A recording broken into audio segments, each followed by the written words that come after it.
Hi, Joe. Nice to see you. This time actually in person, not via the webcam, and this time actually for the first time together with you.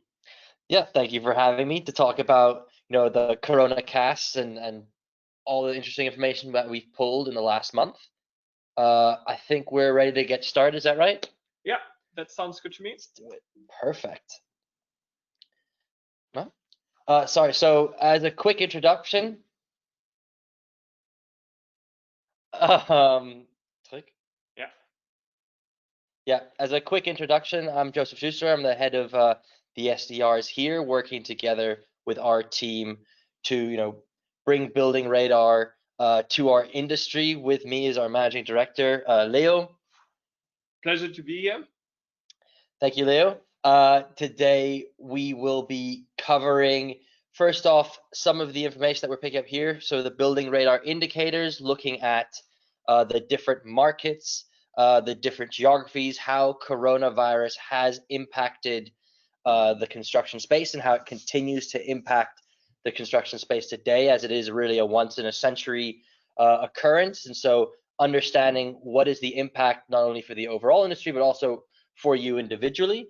We'll be looking at the different countries, how it's currently affecting them today, and then, of course, looking at the international scene as well. How are we seeing coronavirus affecting different countries in different ways, as different countries have reacted differently at different times, and of course, seeing how that is affecting the market today.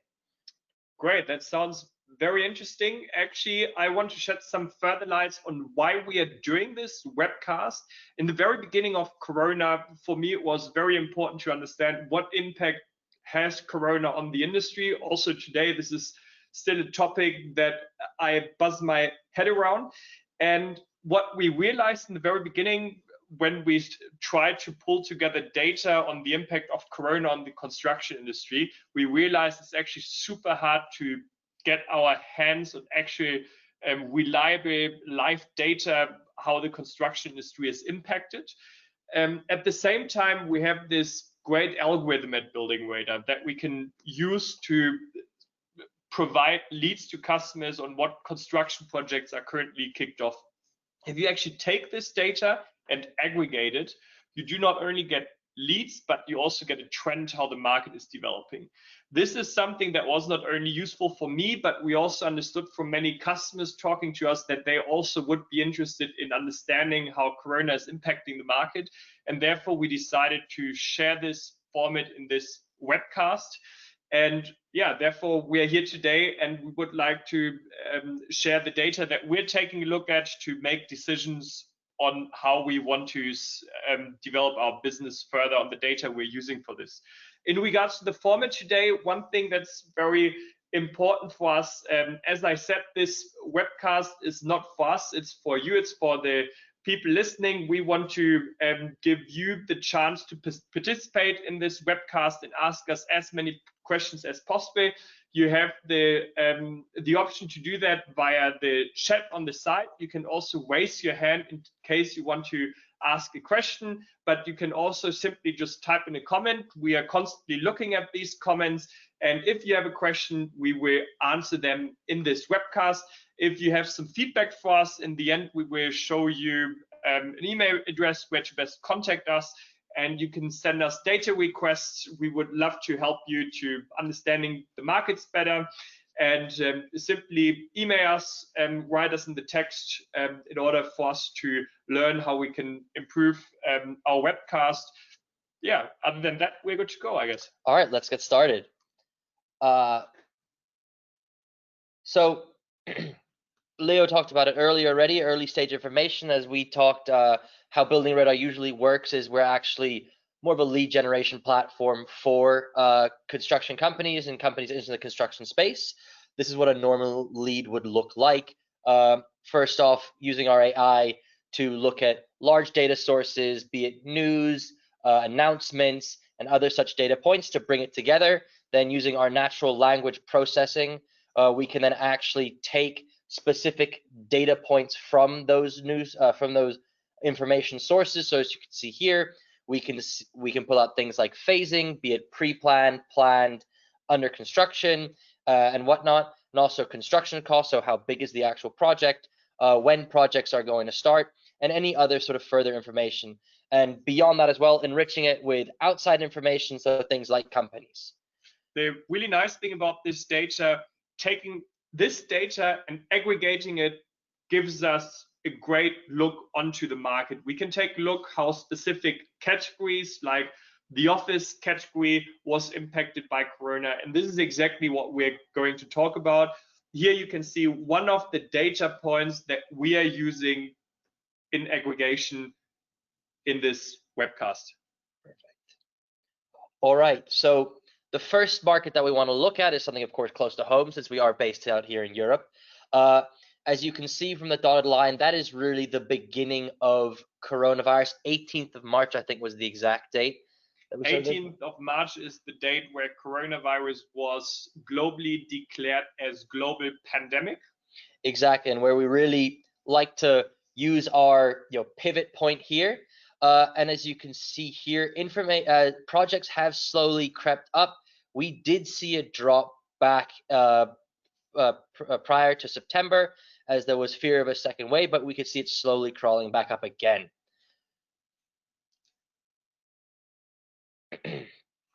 Now taking a closer look at the DACH markets, so Germany, Austria, and Switzerland, we can see a relatively similar development. However, what we can also see, what we didn't quite see in the European market yet, is that the DACH market is actually basically at the level that it was pre-corona. So the amount of new projects that we spot in the DACH market is the same as pre-corona. Since the lowest point when corona hit in the hardest, the market is actually up 169%.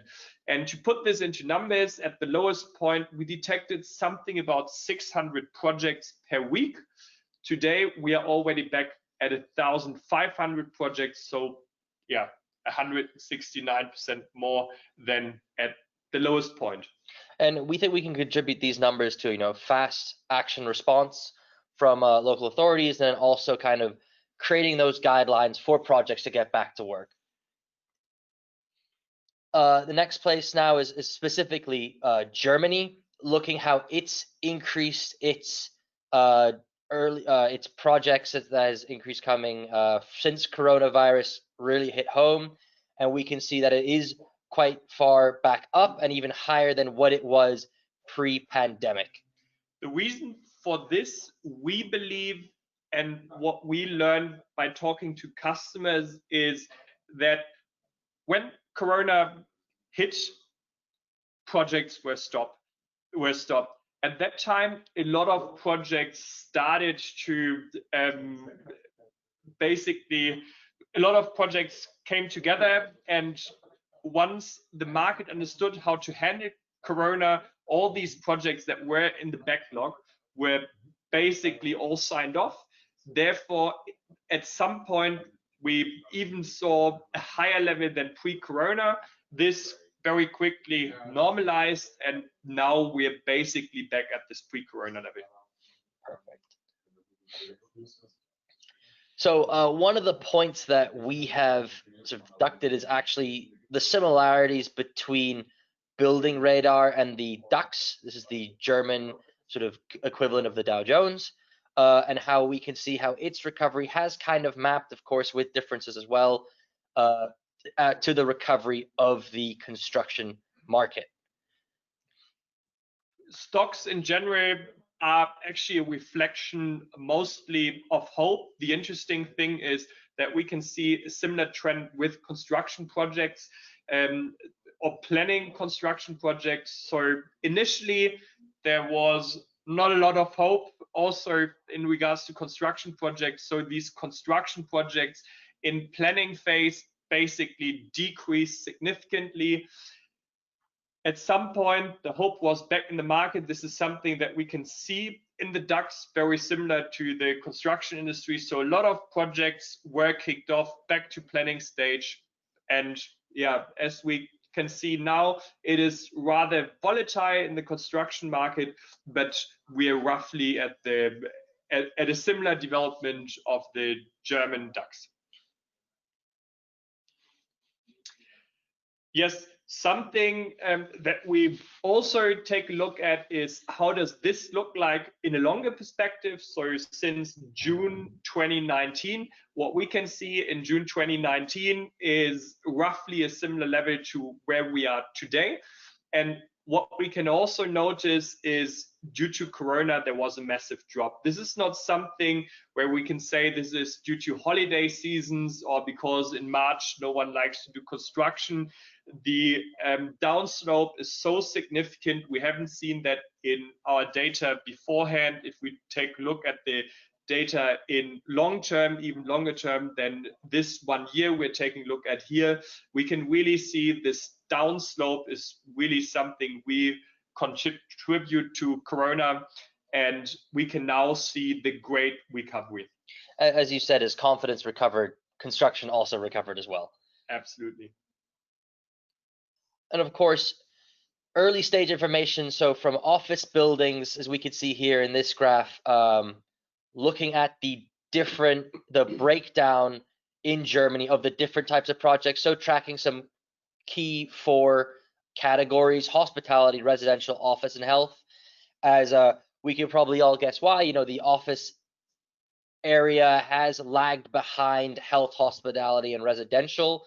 As offices, as we can contribute to, offices are becoming a different reality than what they were before, whereas now the norm is working from home. People are reconsidering if the best construction project and the best development is actually in office space.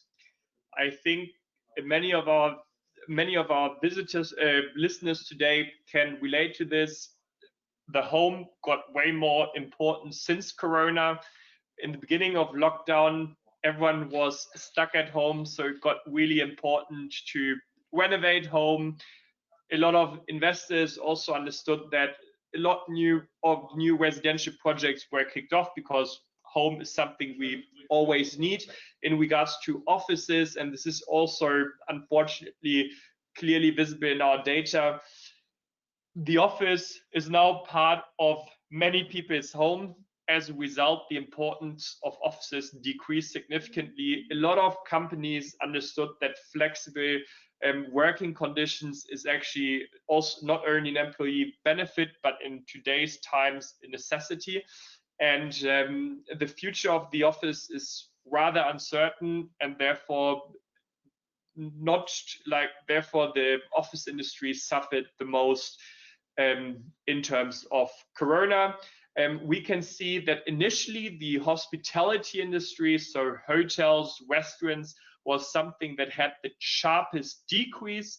However, it really recovered rather well and is still not at the pre-Corona level, but it is way up in comparison to when Corona really hit the industry. And this is a similar development for the healthcare industry. However, the healthcare industry, especially in the beginning, was way more stable than other verticals that we took a look at. We believe this is the case due to government fundings, government support that stabilized the industry more than other industries. Today, if we take a look at this industry, it's not at pre-Corona level, but it's at a relatively stable level. Perfect. So something we also take a look at is Hochbau versus Tiefbau. The English words you have to help me with, Joe. Is vertical construction and horizontal construction. Something that's not too surprising is that constructions like streets, bridges, they are way more stable and they recovered better than constructions like offices. This is because there is way more governmental funding in these types of construction, and at the moment there's a lot of governments specifically deciding to stabilize the industry, to stabilize income by kicking off street projects, bridges projects, and infrastructure projects in general. Yeah, I completely agree. We see it a lot from our customers as well. There is an increase in these sort of public projects as governments try to put more money back into the economy. And also, these are projects which are a necessity to everyday life. You know, you need bridges, you need roads, and you can't stop building them.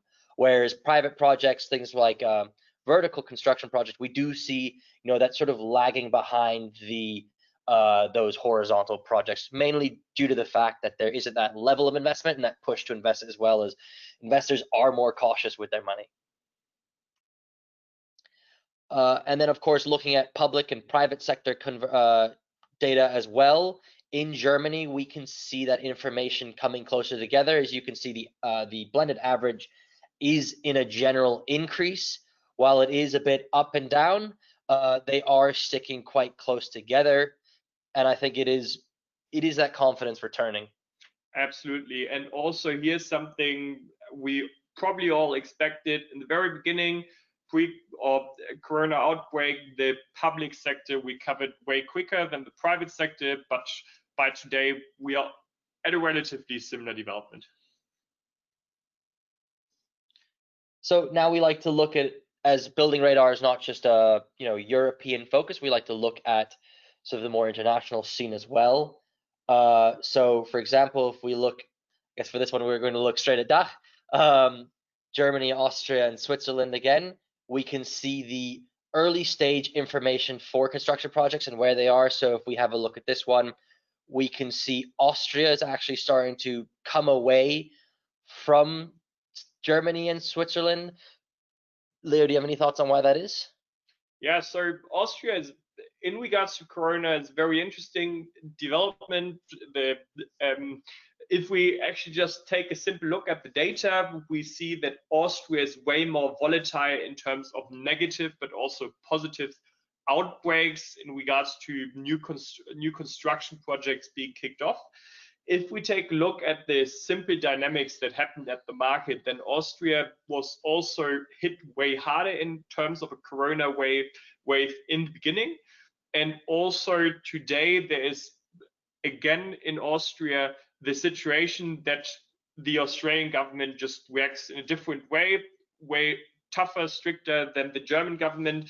And the market confidence in Austria at the moment, yeah, we can see that really displayed in our data, that they have learned their lessons from Corona. So this is actually a graph that I was really looking forward to discussing with Joe today, since he's American.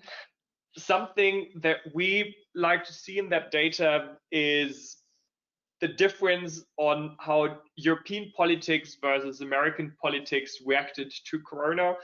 The downslope of Corona between the downtrend in the beginning of March, in the reaction in March from Europe and America was very similar for both countries.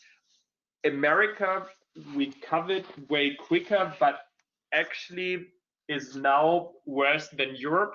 And I would be curious on your thoughts, why you think what could have played a role there. Absolutely. So from talking to customers right after sort of we talk about coronavirus lockdown went into effect in America, in most places, we saw a big difference between companies that worked private and companies that worked public projects. So those vertical construction projects didn't really see a change too much in business, as America already before coronavirus was investing heavily in infrastructure. There was the plan for the $2 trillion worth of investment over the next 30 years, I think, to fix things like bridges, roads, highways, and you saw that being a serious boon for the industry. Now, all of those projects have probably been won by this point, as there was a big push to get them out into the market. And as America has a mixed bag of recovery, where some states are lagging behind other states and other states are being more strict when it comes to terms of construction, we are seeing mixed results. That's why you're kind of seeing this slow increase with ups and downs, because it really depends on how each state is handling it. And you're seeing it also, the actual coronavirus infection rate fluxing across the country, where it's worse in some areas and then better in others. And I think this is contributing greatly to this sort of unease and unpredictability of where it's actually going. So you couldn't really put a bet on it right now. In general, it's going up from our absolute low, but it's still interesting to track it in the future and see where it goes. Absolutely. I fully agree with what you shared. It's quite interesting. Last week, Corona really hit the White House maybe for the first time. Yeah. Now that they are starting to really think about it. And it's going to be very interesting to see whether the results in America are going to be similar to the measures taken in Europe, which are a bit more stricter and at the same time also easier for the market to deal with, or if there stays this uncertainty that's in the American market at the moment with different corona measures from state to state. Absolutely. And then, of course, looking over at our neighbors in the UK, seeing how they were affected as well by Corona, you could see countries like Ireland, speaking to our Irish customers with our international team, during Corona and right after the breakdown, there was, sorry, not the breakdown, the lockdown, there were many people who said, we are too busy for new projects, which is honestly a great thing to hear, especially in these uneasy times, where in England and Wales and Scotland, you heard a very different story of companies really being hit hard as you saw the metropolitan areas in the mainland really being hit hard by coronavirus. And there was also a mixed bag of responses as well there, where you kind of saw confidence increase, but then also decrease again. And so this kind of led to, as you can see here, an increase and then a drop again as they saw infections rise, as they tried to bring people back to work. So this will also be an interesting one to follow, as we're seeing rates rise again, which is, I don't want to speak out of turn, but I think maybe contributing to this latest drop as well. One thing why I always like to look at the UK is also due to the current Brexit debates, or not debates, but the current Brexit plans that are happening. One thing we can definitely see in the market, UK had a unique way of responding to COVID. In the beginning, there were basically no measures, then there was a massive outbreak. If we take a look at the data, we can actually see that even though the UK didn't take any measures, the drop in the market was as significant as for Europe. So in terms of market stability, it actually didn't help that they didn't put out any measures, which I think is very interesting, because the recovery phase for the UK, from what we see in the data in regards to new construction projects being kicked off, was slower in comparison to Europe, which probably had a lot to do with the not taking measures that were then coming at a later stage where a lot of people were already affected. Absolutely, and we can also see that here at the bottom of the graph, and you can see it increasing for Europe, and you see this delta starting to grow between the UK and Europe, and we do contribute that largely to the fact that there weren't any real measures taken against coronavirus in the beginning, which kind of slowed their response. So now we kind of like to look at the different comparison of categories in these areas as well, take a microscope to it a little bit more. So when we look at Germany and DACH and Europe and the world, when it comes to in terms of hospitality and construction in the hospitality space, we can see a clear difference between Europe and the world and DACH and Germany, where the drop was all felt at the same time. DACH and Germany dropped a little lower, and then you can see the recovery kind of came around, where then DACH starts outgrowing the rest of the market, and kind of comes back within line with the market as well. Absolutely. What I would be super curious about, Joe, is how was the impact on the residential market? So the residential market, we could see here, everything kind of kept in line with DACH and Germany bouncing back a lot harder. And I think it's a lot of these contributing factors that you talked about as well. A lot more people spent time in their homes, and then also realizing that maybe office space isn't the new office of the future. Maybe it is the home, kind of contributed to that housing boom as well. And also contributing to the fact that, everyone needs a place to live. Absolutely. And one thing that I think is so beautifully displayed in this graph is the drop was very similar for all markets. The increase was relatively similar. The world average was not as strong in the increase as, for example, DACH. But in the end, if we take a look at the today, the recovery of the markets is basically there. We had a pre-corona level in the residential space. I would assume this is different for the office industry, Joe. Absolutely. So when we look at the office industry, it's really feeling the effects that we've talked about before, with the uncertainty of, when we're going to be back to the office space, more importantly, if we're going to return to the same office space that we had before. I mean, if you think about it, a big boom in office space construction pre-corona was contributed to the fact of the rise of these shared office spaces, which corona has rendered pretty much not usable anymore, where you could gather a large amount of people. So if we look at the data, we can see the drop was felt pretty similarly around. The world did start to recover a bit more, but as you can see in Germany and DACH, and also in Europe, that it isn't a rise as we saw in these other areas. It's really a stagnation of that construction and new projects being announced there. What do you think are contributing factors to that as well? Yeah, absolutely. I mean, it is really quite apparent in these numbers that the world and also Europe in general recovered better than DACH or Germany in regards to office projects. I think in the especially in Germany, if I take a look at the market, what we can already notice is that there's big corporations like Siemens or Allianz who have already announced that home office is something there to stay.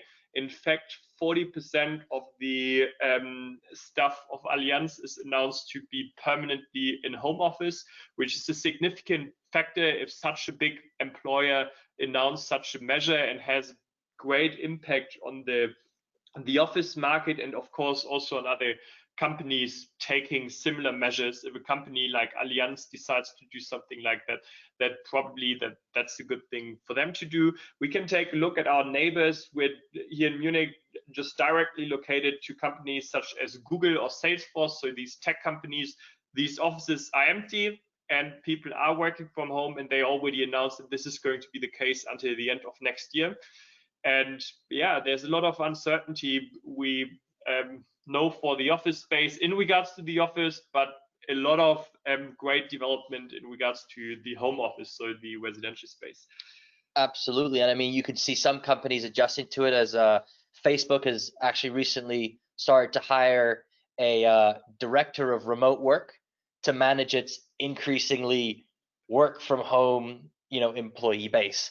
So you're seeing companies continuously still evolving to this new reality. Absolutely, because it's also a cultural change for people to now work remotely, while before you were seeing each other face to face. I think a last really interesting look would be in the healthcare industry. So what's the developments we're seeing there, especially this outbreak we see for Europe and the world versus the other markets during this April time?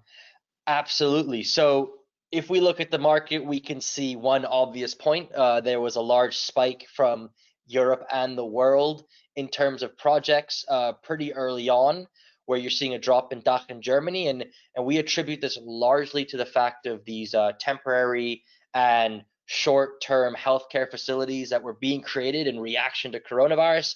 I know in the US, a lot of the projects that we were seeing, and a lot of the projects our customers were going after, were these short-term, quick bid projects that were being really handed out. Absolutely. I think we're very fortunate in Germany that we didn't have to react that way because we have a great healthcare system. And no, exactly. And so if we look at Germany and DACH, which already has that sort of more set up healthcare system, they already had the capacity to deal with it. But as we continue on, we do see it climbing back up, and there is a lag from Europe and the world.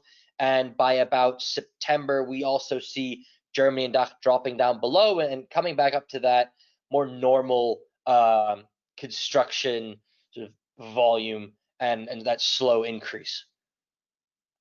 Great. So thank you for all our listeners and watchers at home from home office.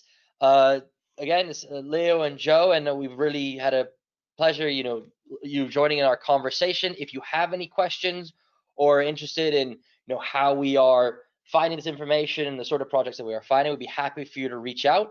As you can see, the email below, swinter@buildingradar.com. Thank you very much for joining in, and we are looking forward to your feedback via email. Take a look at our webpage. There's multiple ways to reach us, also by phone. If you have any specific requests in regards to data, because you would like a specific area to take a deeper look into, let us know. We're looking forward to hearing from you.